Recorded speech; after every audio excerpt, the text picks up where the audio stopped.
In 260 BC, near the Lipari Island, Rome under the command of the Consul Gaius Cornelius Scipio engaged in a naval battle against Carthage.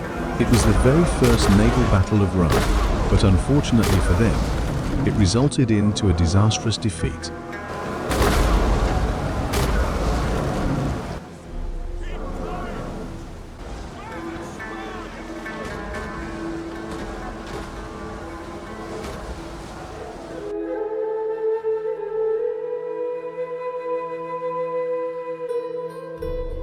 The consul Gaius Duilius was then appointed as the new commander of the Roman fleet.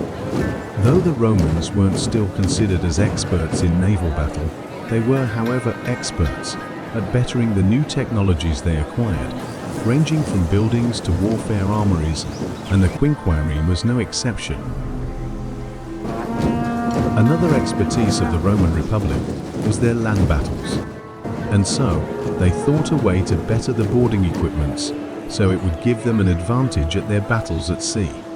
The Corvus was the new upgrade of the Roman quinquireme. It was a bridge with a length of 36 feet or 11 meters. It had a width of 4 feet or 1.2 meters. Below the tip of the bridge, it was equipped with a sharp beak-like metal, which used to smash the decks of the enemy ships. The Corvus was also used to prevent the boarded ship from sailing away from the Romans. Some historians considered the corvus as an invention of the famous Syracusan mathematician Archimedes. It was maybe designed by him, but never in the ancient time was used. The naval warfare at the time involved at the majority using the ram and hitting the rear or the side of the ships. Rome, with the new upgrade with their quinquireme, were more eager to fight the Carthagenians for the second time.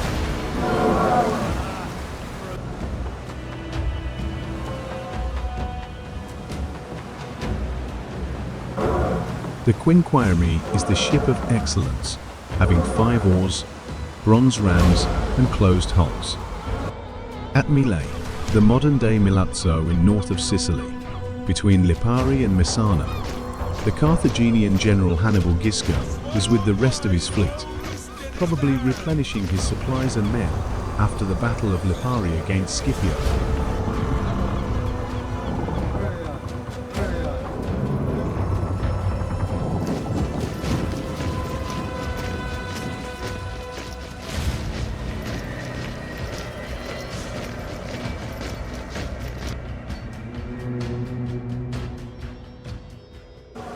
The Romans advanced at Mylae with a total of 103 ships equipped with corvuses and with 120 legionaries on board thirsty for another match against the Carthaginian marines.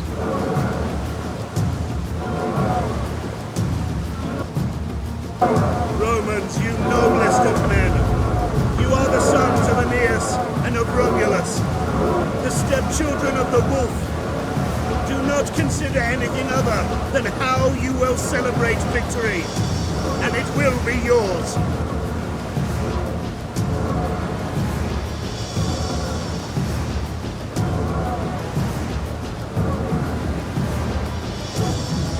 In the other hand, the Carthaginian army had 130 ships, but lacking the new technology. Some historian says that some Carthaginian spies found that the Romans were constructing a new weapon of war, but these information didn't make it in time to warn Hannibal and the Carthaginian Republic. God! Grant us the strength to beat these Romans! Let us meet their displayed pride with honest courage! God, let us claim victory in your name and for our noble people! To arms!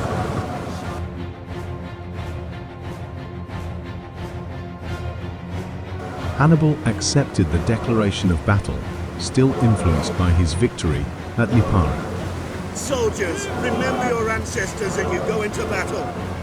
Make sure they witness no cowardice today. They were mighty men and sired mighty sons. Be worthy of them. Now, stand your ground and make ready. At the day of the battle, the Romans started rowing towards the Carthagenian fleet.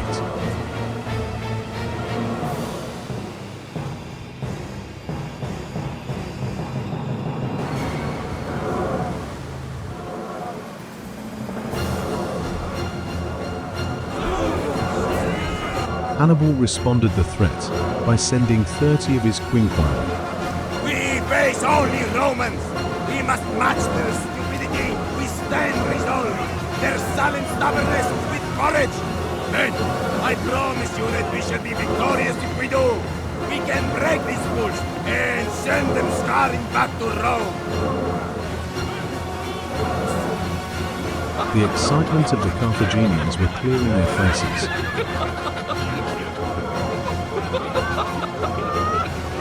And the Romans were instead waiting to use their new weapon.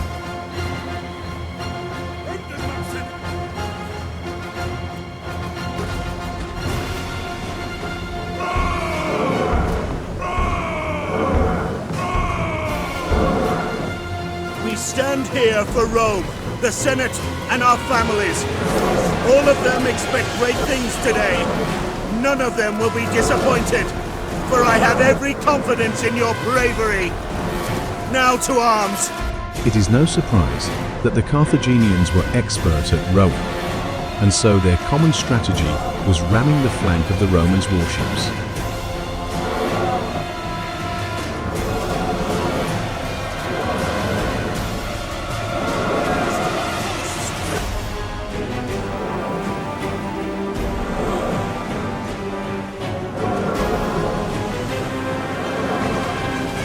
The skirmish between Rome and Carthage finally has begun.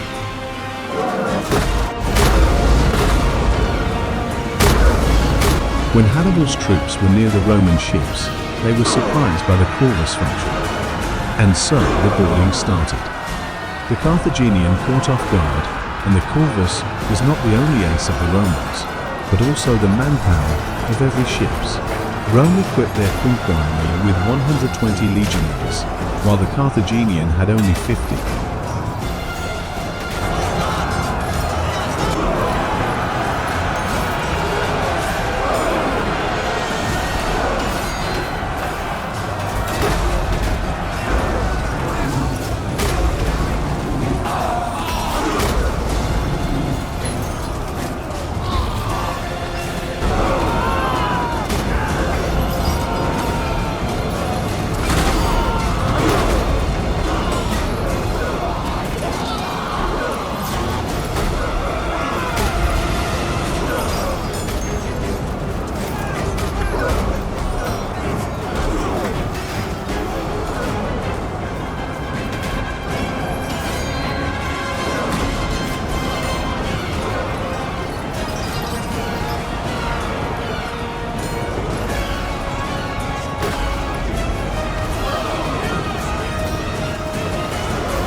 Many Carthaginians died in the battle.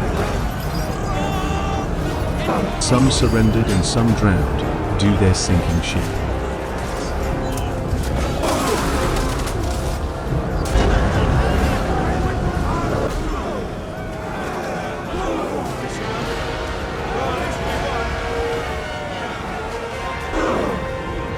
At the end of the first attack, Hannibal lost 30 ships, some captured and some sunk. The second attack consisted on having all of the Carthaginians' fleet. With the gods as my witness, I promise you victory if we hold to our purpose. If you give no ground, if you fight, we will whip these dogs. We will take the fight to the enemy, men! While they were rowing at the Roman ships, they saw that their ally ships were captured. This surprised them, but this didn't stop them with their advance.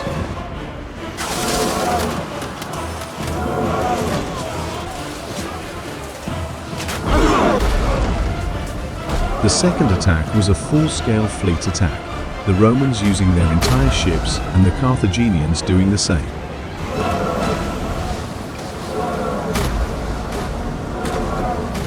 The Carthagenians tried flanking the Romans, but like their allies, they suffered the same fate. Roman corvuses destroyed, smashed the Carthaginian quinquireme decks and got boarded.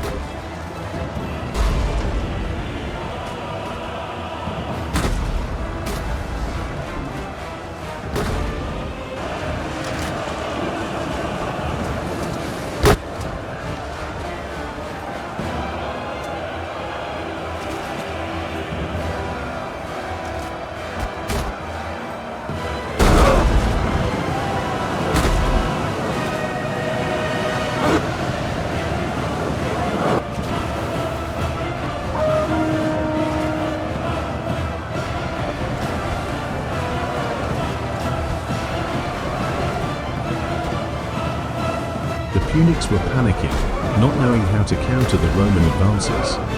It was a bloody battle for the Carthagenians.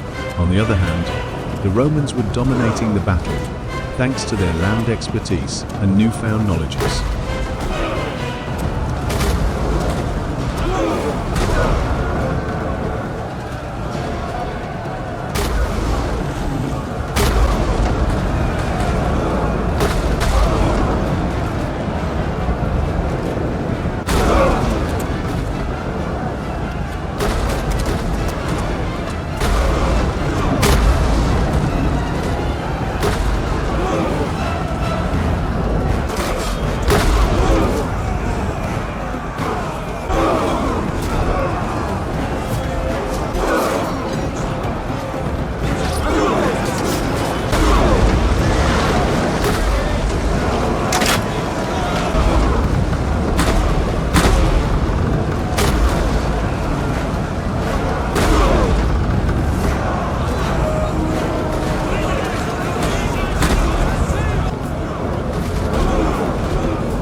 At the end of the battle, another 19 ships were lost from the Carthaginian side.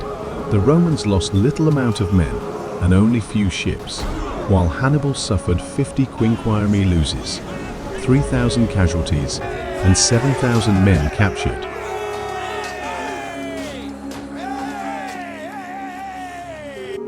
The Battle of Mylae signed the significant Roman victory against Carthage. The Romans, to commemorate Gaius Duilius' victory, they erected a columna rostrata back in Rome.